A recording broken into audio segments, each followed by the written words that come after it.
When Facebook first went online in 2004, it was nothing more than a fledgling website. Since then, the social media network has captured over 2 billion unique monthly users. Because of this, Facebook has been a social media icon for the past decade, swallowing Instagram and WhatsApp in its wake. But lately, attitudes towards Facebook are changing, and as a result, Facebook is dying. From accusations of causing mental harm to data and security concerns, everybody seems to have had it with the social media giant, and the trend is growing beyond Facebook. In this video, we'll take a look at the surprising new statistics of how people are leaving Facebook, then we'll see why it's happening, and then end with a fascinating look at social media in general and how it's affecting our society.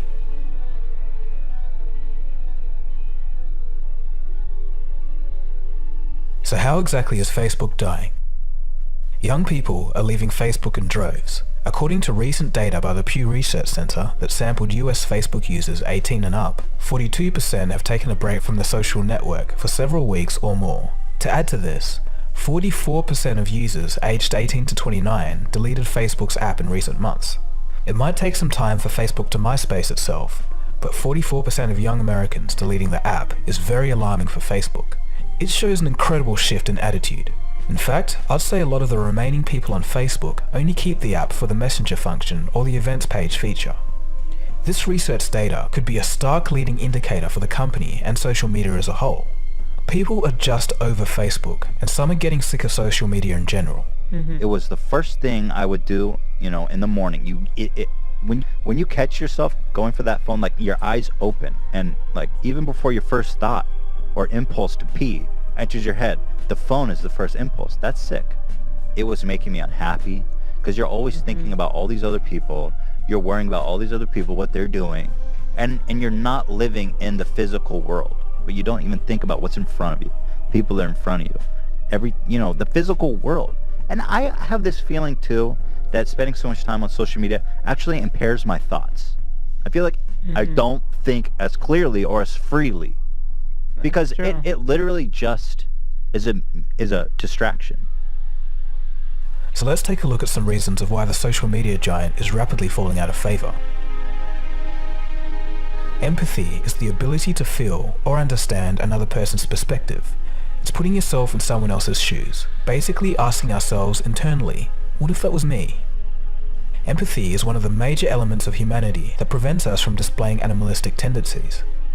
Social media has obliterated empathy in the past few years, and it's starting to show. A blatant disregard for human life. A group of Florida teens taunt a drowning man while filming his final moments from afar. Ain't nobody finna help you, you dumb You shouldn't have got in there. The 5 teen boys between the ages of 14 and 16 can be heard laughing as the man struggles to stay afloat in a pond in Cocoa, Florida. Rather than call for help, the teens recorded the incident on cell phone, chuckling while they watched the man die. They say this when the man goes underwater and doesn't resurface. He just died. Bro, what, bro? Terrible but familiar things happen when empathy goes away.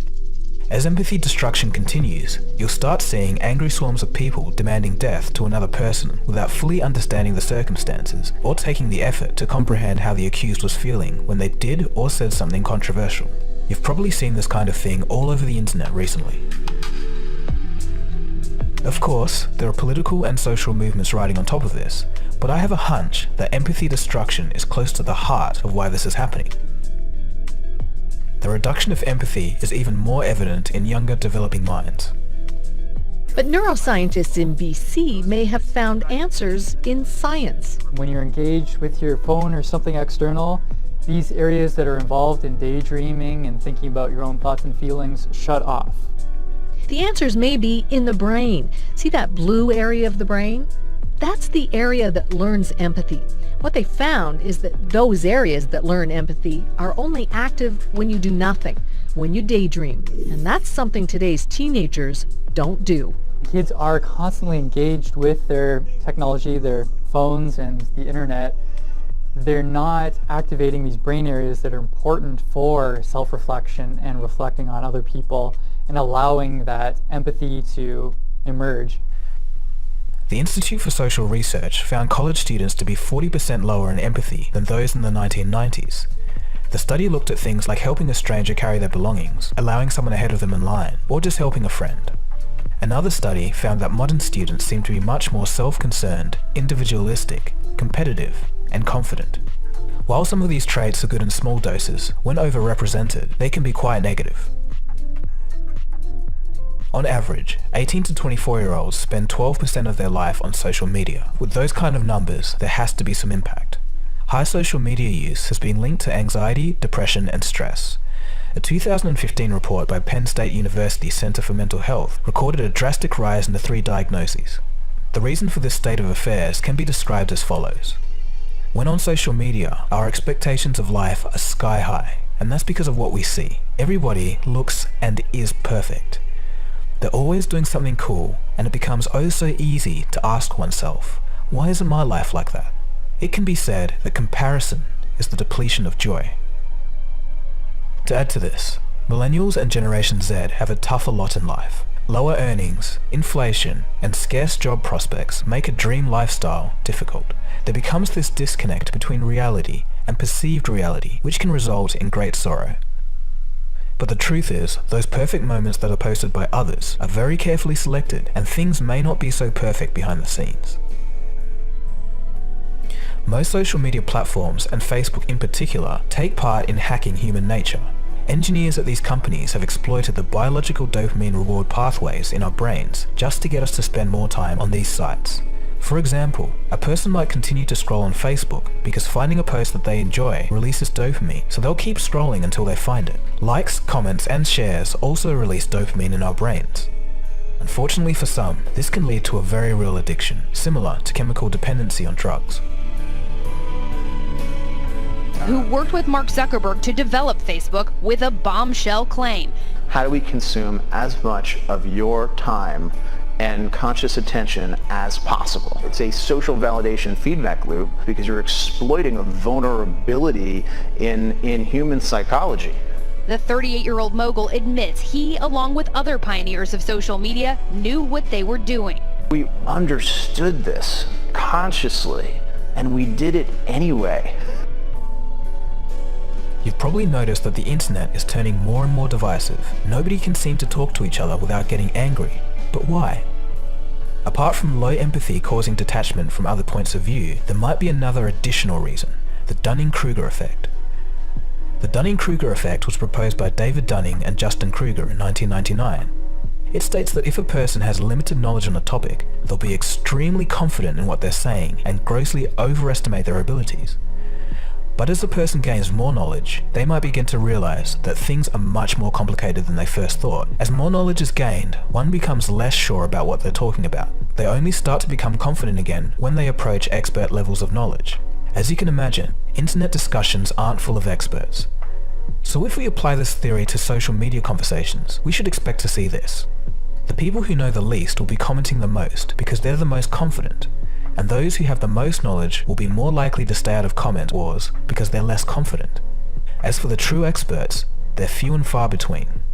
The Dunning-Kruger effect combined with empathy destruction would create an environment where those with the least knowledge are the most vocal, yet are unable to comprehend opposing points of view, and at the same time, the more informed people are likely to stay silent. Ladies and gentlemen, social media in a nutshell. Never before have we seen the Dunning-Kruger effect so widespread globally, and I think people are starting to get tired of the nonsense that it creates.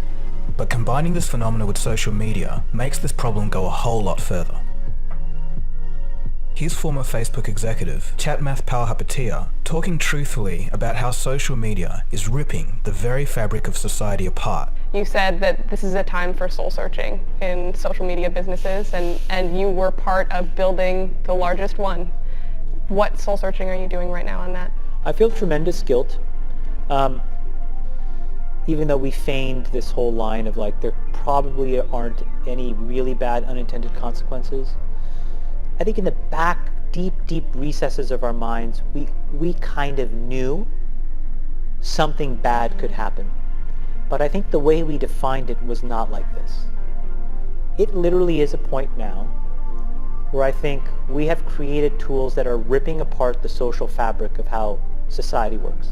That is truly where we are. If you feed the beast, that beast will destroy you.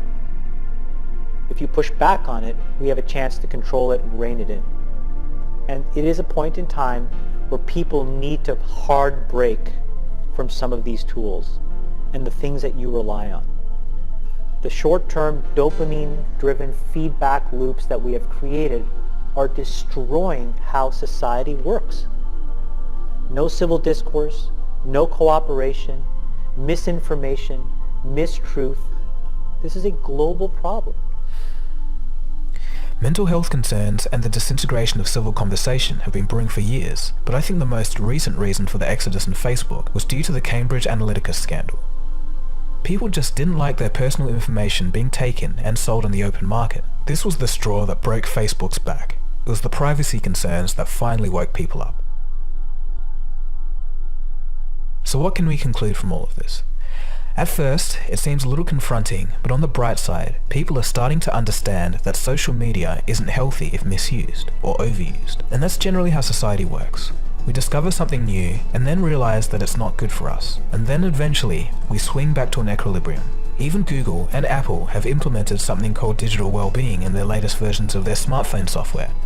Its aim is to encourage people to use their phones less. As a whole, it seems like we're reaching a turning point with social media. People are sick of how they feel when they use it. So hearing all of this, you might get the idea that social media is inherently bad, but it's not. For example, Facebook is great for keeping in contact with friends and family in other countries. It's important to remember the following. Social media isn't the enemy, it's just a tool that's an amplified reflection of us. We need to take responsibility for ourselves.